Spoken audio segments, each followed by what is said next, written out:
ортого кирдиңби, адилеттүү болушуң керек. Ага канчалык жамандык кылсаң, жакшылык ошончо көбөйөт. Ошондо эмне болот десе, номер 1 эң жакшы адам сиз болосуз. Аялдар күйөөсүнү мактабайт. Күйөөсүнүн бирөөгө айтса, айыбын айтат. 10 жыл жашоодун ичинде бир жолу дагы тилдебесе, бир жолу да урушпаса, бир жолу да капа кылбаса. Урматтуу мусулман бир туугандар, адам жашоосунда өзүдөн мурдакы же болбосо өзүнүн доордогу бир адамды ээрчип жашайт.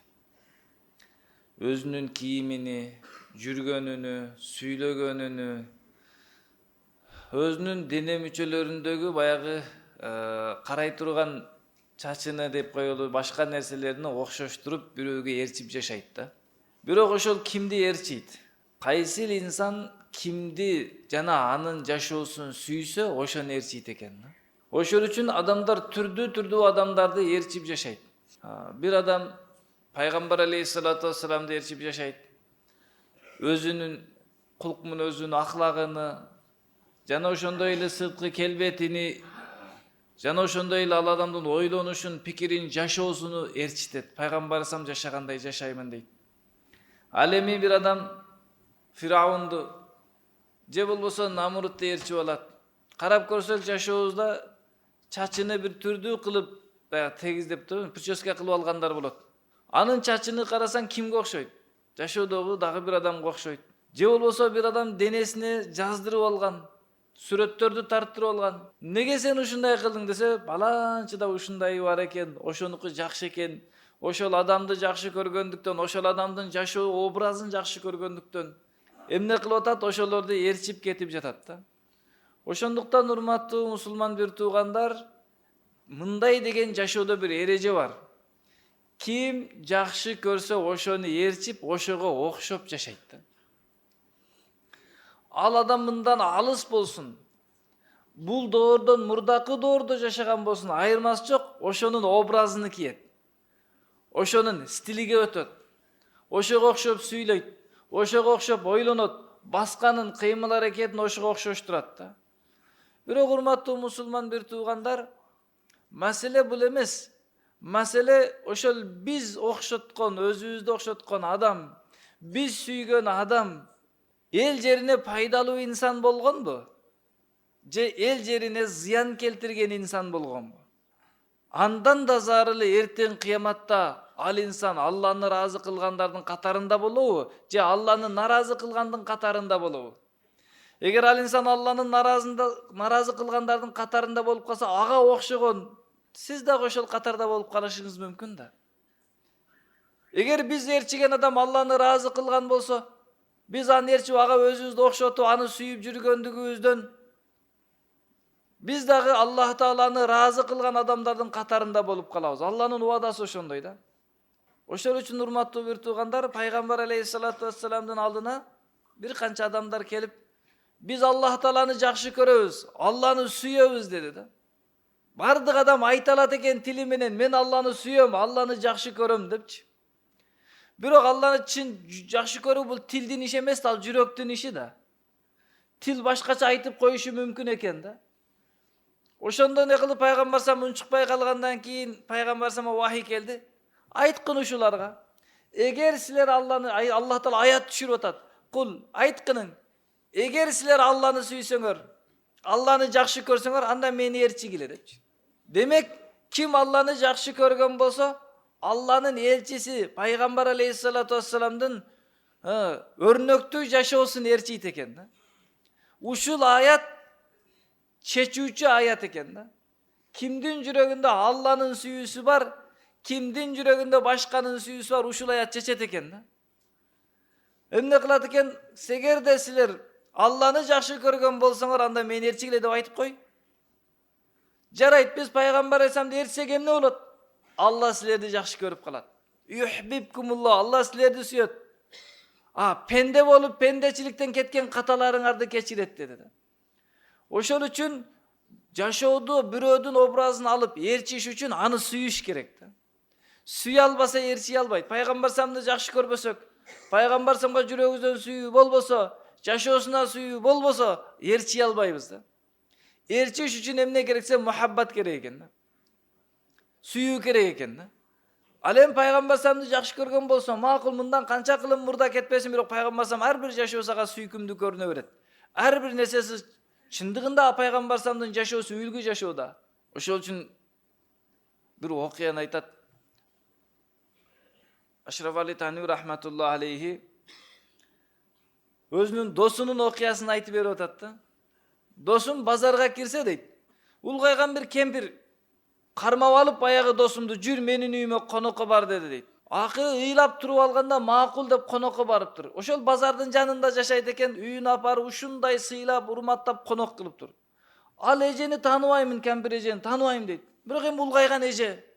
Ыйлаганынан аргасыз барып тамактандым. Тамактанып бүтүп кайра базарга чыкканыбыздан кийин мен сурадым. Энеке, сиз мени эмне үчүн мынчалык сыйлап урматтап жатасыз? Эмне үчүн сиз мени мынчалык сыйлап жатасыз? Мен мындай сый конокту мындай чын жүрөктөн урматтаганды көрө элек болчумун. Экөөбүз бири-бирибизди тааныбасак неге мындай иш кылдыңыз дегенде, баягы эне айтыптыр да. Менин бир уулум бар эле, көптөн бери чет өлкөдө алыста жүрөт. Сен менин көзүмө көрүнгөндө карасам, уулума окшош экенсиң. Сенин басканың да уулума окшош экен, сүйлөгөнүң да окшош экен, дене түзүлүшүң да окшоп кетет экен. Ошондуктан сени көргөнүмдөн көптөн бери жолуга албай жүргөн уулумду эстеп, сени жакшы көрүп кеттим, дагы сени сыйлагым келди. Сенин сураныч уулум, мындан кийин мени сени зыярат кылып туруудан кур калтырбачы, сени зыярат кылып турайын, сага жолугуп турайын. Сени көргөндө мен уулумду көргөндөй болуп жатам деди дейт. Сени көргөндө мен уулумду көргөндөй болуп жатам деди да. Караңыздар, уулуга окшоп кеткен адамды эне канча жакшы көрүп сыйлап жатат, канча урматтап жатат, бүт жан дүйнөсү менен кызмат кылып чуркап жатат. Бирок ал чындап келгенде баласы эмес, аны билет. Бирок баласына окшоду да. Басканы окшоду, сүйлөгөнү окшоду, келбети окшоду. Эми энеден дагы мээримдүү, чексиз мээримдүү Аллах Таала. Сиз менен биз күнөөкөр адамдар пайгамбар алейхиссалату вассаламга окшогонубузду көрүп кандай ыраазы болбойт? Кандай бизди Аллах Таала кечирип жаннатка киргизбейт? Ошол үчүн урматтуу бир туугандар, пайгамбар алейхиссалату вассаламды Аллах Таала жакшы көрөт эле. Алланы ыраазы кылган эң сүйүктүү пайгамбар эле. Эми ушул пайгамбар алейхиссаламдын келбетиге окшоп калсак, сырткы дүйнөбүздү окшотсок, ички дүйнөбүздү окшото турган болсок, энедей сыйлабайбы Аллах бизди? Албетте, Аллах Таала чексиз сый урматты бул дүйнө акыретте берет эле да. Ошол үчүн бир бая Муса алейхиссалату вассалам окуясында айтат. Муса алейхиссалату вассаламга Фираун каршы болуп, Фираун дүйнөнү сүйөт, байлыкты сүйөт, өзүнчө байлыгы менен сыймыктанып, аскери менен сыймыктанып Муса алейхиссаламды укпайт. Муса алейхиссалам пайгамбар жөнөкөй, кедей, адамдардын көзүндө карасаң, сыртынан карасаң жөнөкөй көрүнөт, кедей көрүнөт. Кийимдери кымбат эмес көрүнөт, арзан көрүнөт, мода эмес болушу мүмкүн. Ошондой не кылды, сырткы келбетин карады Муса алейхиссалам жөнөкөй эле. Анан Фираундун бир күлдүргүчү, сыйкырчысы бар эле, Муса алейхиссалату вассаламды туурап күлдүрөт эле да. Муса алейхиссалату вассалам сүйлөгөндө бир аз тилинде кекештиги бар эле. Жаштыгынан пайда болуп калган эле. Баягы куудун не кылат, Муса алейхиссаламдын кекештигин туурайт эле да, Фираунду күлдүрөт эле. Муса алейхиссаламга аябай катуу тиет эле. Элестетип көрүңүз, сизди бирөө не кылып айыбыңызды туурап жатса жагабы? Эми Алла сактасын, бирөөдүн буту бир аз кыйшык болсо чыгып алып түп-түзүл адам кыйшаңдап басса, сизге аябай катуу тиет да. Анан Фираун не кылды, Муса алейхиссаламды жок кылам деп, Алланын досун жок кылам деп не кылды, аттанып чыкканда өзү сууга чөгүп өлүп жок болду. Аскеринин баары өлдү да. Бирок баягы Муса алейхиссаламды туураган тирүү калып кетиптир. Өлбөйт экен да. Муса алейхиссалату вассалам Аллах Таалага кайрылып айтат: "Ey Аллах, мынау мени туурап, менин себебимден Фираунду күлдүрүп, мага катуу кыйынчылык жеткизген, мага азият жеткизген, ушунча аскердин ичинен ушуну неге тирик калтырдың? Мени эң катуу кыйнагандардын бирөөсү ушул го" десе, Аллах Таала тараптан жооп келиптир да. Сүйгөнүнүн келбетиндеги затты ошого окшогонду өлтүрүш, аны азапташ кыйын экен дейт. Кайдан көргөсүң сүйгөнүгө окшогон бирөөдү кыйнашты, андай болбойт экен. Ошол үчүн мен буну Фираун менен дозокко кетишин каалаган жокмун деди да. Эми элестетиңиз урматтуу бир тууган, биз пайгамбар алейхиссалату вассаламга окшоп кала турган болсок, Биз пайгамбар алейхиссалату вассаламдын пикириндей пикир менен, пайгамбар салам жашоогундай жашоо менен, пайгамбар салам мамилесиндей мамиле сүннөт менен жашай турган болсок кандай болот? Алланын канча ырайымы келет. Алланын душманы болгон, ыймансыз болгон Фираундун сыйкырчысыны мыскылдап Муса алейхиссаламды мындай жакшы ниетте эмес, жаман ниетте туурап койсо тирүү калып атат да. Эгер биз дагы жакшы ниет менен Алланы ыраазы кылам деп пайгамбар алейхиссаламды туурасак кандай болот? Пайгамбар саламды ээрчисек канчалык ийгиликке жетебиз да. Ошол үчүн биз ниет кылалы пайгамбар саламды ээрчип жашайлык депчи. Пайгамбар алейхиссалату вассаламды ээрчүүдө биз 3 нерсеге көңүл бурушубуз керек. Пайгамбар алейхиссалату вассалам айтат: "Мен ташаббаха би каумин фахуа минхум." Кайсы бир адам өзүнү башка бир коомго окшотсо, башка бирөөгө өзүн окшотсо, ал ошонун деп саналат. Кийимини, үйүнү, жашоосуну, образыны, кулк мүнөзүнү, сүйлөгөнүнү, басканын кимге окшоттуң атайлап, сен ошодон деп саналасың. Пайгамбар алейхиссаламга окшотуп кала турган болсок, пайгамбар алейхиссалату вассаламдын жамаатынан деп саналып калабыз. Дагы бир риваятта уламалар айтат пайгамбар алейхиссалам менен бирге тирилет деп. Уламалар ушу хадисти түшүндүргөндө айткан, ошол аны менен күнөөдө да бирге, эгер жакшы адам дерсе соопто да бирге деген да. Алла сактасын. Дүйнөнү сүйгөндөрдү ээрчип, ошолорго жашообузду окшотуп алып, эртең кыяматта ошолордун катарында тирилип калбайлык, күнөөдө ошолор менен бирге болуп калбайлык. Өзүбүздү башка бир дагы эл жерине зыян келтирген, же болбосо коррупционер дейбиз, же бузуку дейбизби, же хулиган дейбиз, же тентек дейбиз, ошолорго окшотуп алып, эртең кыяматта ошолордун сабыда Алланы наразы кылгандардын катарында туруп калбайлы. Пайгамбар алейхиссалату вассаламга өзүбүздү окшотолу 3 нерседе, 3 тараптан окшотушубуз керек. Биринчиси, пайгамбар алейхиссалату вассаламга өзүбүздү сырткы келбетибизде окшоштурушубуз керек. Ал дегени басканыбызды бир аз окшотолук. Сүйлөгөнүбүздү окшотконго аракет кылалы. Себеби пайгамбар сам өтө бат сүйлөбөйт эле, өтө акырын сүйлөбөйт эле, өтө катуу кыйкырбайт эле, үйрөнөлү. Пайгамбар алейхиссалату вассаламга окшош сүйлөйлү. Пайгамбар сам кандай басат эле, ошону үйрөнөлү, ошондой басалы. Пайгамбар алейхиссалам кандай кийинет эле, ошондой кийинели. Сырткы келбетибизди пайгамбар алейхиссаламга бир аз окшотушубуз керек да.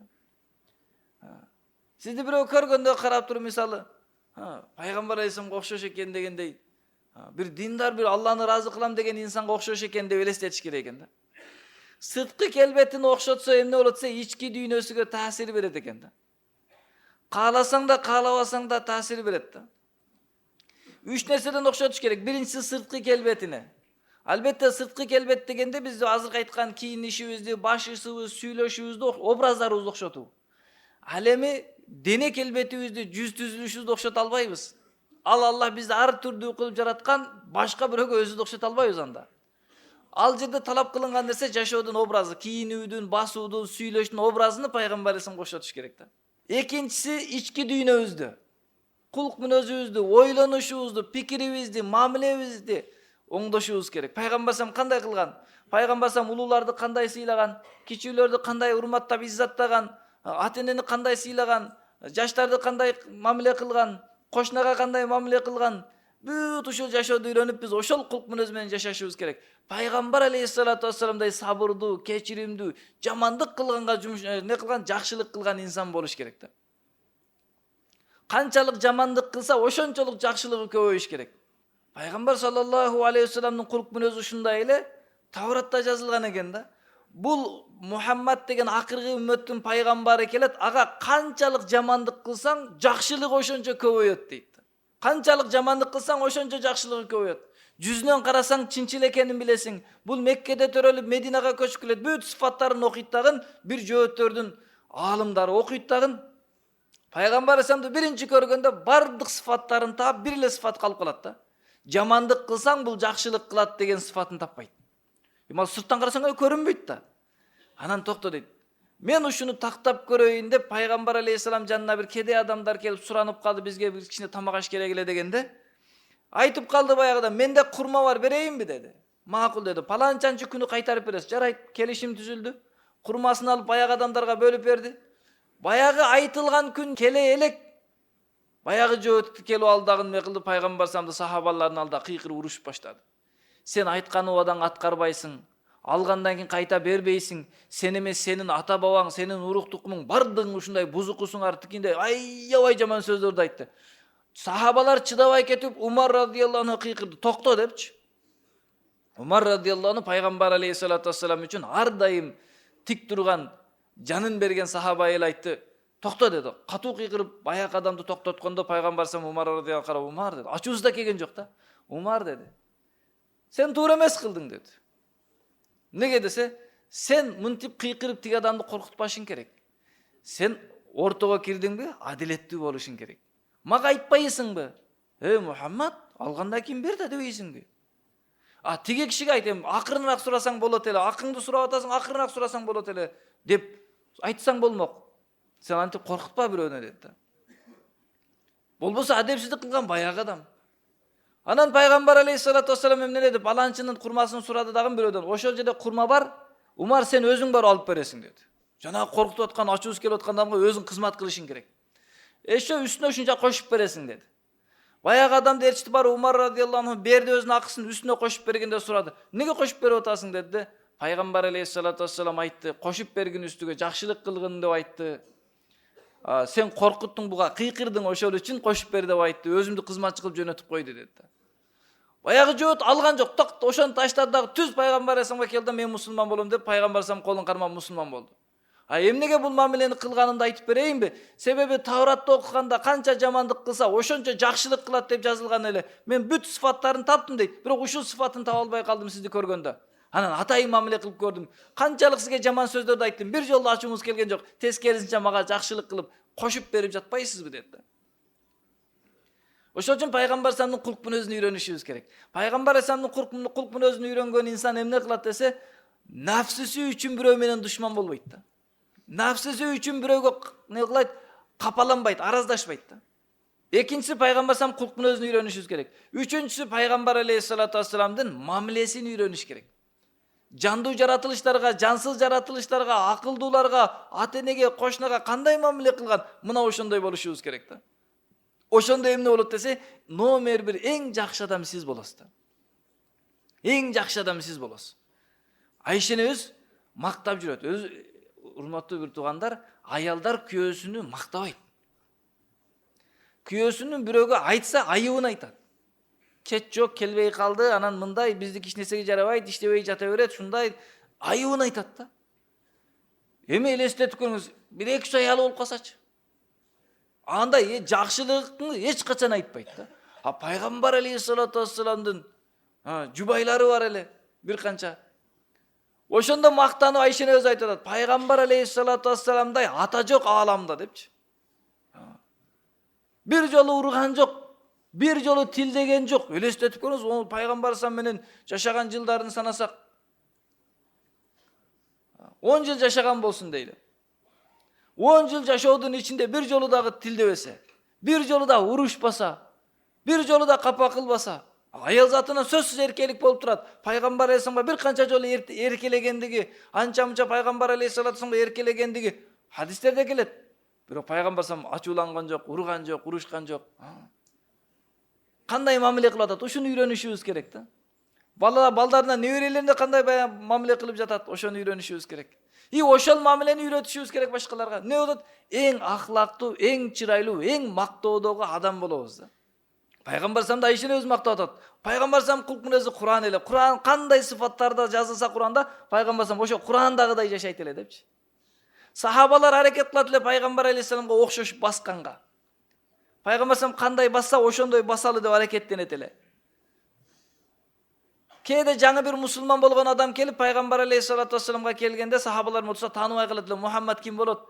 Мен мусулман болгону келдим, баарыңар окшош экенсиңер деп таппай калат эле да.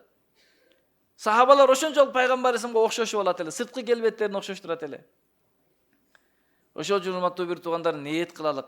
Биз жаннатка ийгиликке жетели, бул дүйнөдө ынтымакта ийгиликте бололу десек, анда сүннөт менен пайгамбар саламдын жашоосун тандайлы да. Пайгамбар саламды сүйөм деп койгон жетишсиз, ошонун жашоосу менен жашаш керек да. Бир жолу имам Ахмад рахматуллахи алейхи өтө улуу аалым. Бир канча адамдар менен бир жерге барганда сууга түшүш керек болуп калат. Сууга түшө турган убакытка келгенде адамдар чечинип эле сууга түшүп кеткенде имам Ахмад рахматуллах түшпөй калат. Хадис оюна келет да. Жакында силерге араб эместер мусулман болуп келет. Аларда бания деген бар дейт. Ошол убакта арабтарда бания жок экен да. Ал жака баары эле кирип кете берет. Ошондой банияга кезигип калсаңар, эркектер киндигиңерден тизеңерге астына чейин тосуп киргиле. Жөн эле кирип кетпегиле. Аялдарды ал жака жөнөтпөй эле койгула, зарылчылык болбосо дейт да. Ушул хадис эсине келет дагы кой дейт. Мен бардыгы жөнүнө түшүп кетти. Мен эми кирбеймин деп кирбей кетип калат. Түндө уктап жатканда түш көрөт. Ал убакта имам Ахмад рахматуллахтин жаш кези болот. Имам Ахмад, сен бир сүннөттү карманып, кийимсиз сууга түшпөй койгондугуң үчүн сени Аллах Таала бир улуу аалым имам кылат, жол башчы кылат, элдер сени ээрчип жашоосун өткөрөт дейт да. Түшүндө сурайт, сен кимсиң десе, мен Жибрилмин, Алла ушинтип кабар бер деп жөнөттү дейт. Бир сүннөттү кармаган себептен да. Ошол үчүн адамдын сүннөт менен жашоосу чырайлуу болот. Аллах разы боло турган жашоо болот да. Абу Дауд рахматуллахи алейхи улуу аалым, чоң китептердин ээси, чоң китептерди жазган. Ошол Абу Дауд рахматуллахи алейхи кемеге чыгып, эми жөнөйлү деп жаткан убакытта жээкте бир адам чүчкүрөт. Чүчкүргөндөн кийин алхамдулилла дейт. Чүчкүргөндүн сүннөтү боюнча алхамдулилла деп айтыш керек. Аны уккан адам ярхамукалла деш керек. Аны жооп бергенден кийин кайра жооп бериш керек. Яхтикумулла ва юслих балакум деп. Баягы жээкте турган бир адам чүчкүрөт дагы алхамдулилла десе, караса эч ким жооп бербейт. Жооп бербегенде эмне кылат? Баягы жанда кичинекей кемелер болот го, кичинекей кайыктар. Ошого айтат бирөөсү, бир дирхам берейин, мени тетик аксакалдын жанына апарып кайра алып келип коесуң дейт. Макул дейт. Жанына түшүп отурат дагы аксакалга жетип, ярхамукаллах деп кайтып кетет. Кайтып келип кемеге чыгып деңиздин ортосуна жеткен убакытта бир үн келет да. Эч ким билбейт үн каяктан келгенини. Абу Дауд бир дирхамга жаннатты сатып алды дейт да. Абу Дауд бир дирхамга жаннатты сатып алды дейт. Көрсө, баягы жээкте отурган улуу адам, аксакал адам, анын дуасы кабыл боло турган Алланын сүйгөн таква инсандарынан экен да. Абу Дауд рахматуллахи алейхи бул жактан бир дирхамды не кылды, коротуп, сүннөттү тирилтейин, пайгамбар алейхисалам айткан эле чүчкүргөн адамга бизде не деп коет? Ден соолукта бол дейт, сак бол дейт, дагы бир нерсе дейт го. Ошонун сүннөт дуасы бар. Ошону айтканга бир дирхам кетирип барып кайтып келгендиги үчүн Абу Дауд жаннаты болду деп кыйкырат да асманданчы.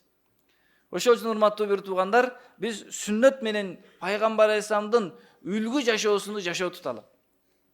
Мунун тескерисинче урматтуу бир туугандар, эгер пайгамбар алейхисаламдын жашоосун образы кылбасак, ошол кулк мүнөз, ошол адеп ахлак менен жашабасак, ошол мамилелер менен жашабасак, жакында чоң бир фитне чыгат дейт. Пайгамбар алейхиссалату вассалам айтат: кайсыл адам менин сүннөтүмдөн баш тартып, мен өзүм билгендей жашаймын десе, фалайса минни, менден эмес деген да.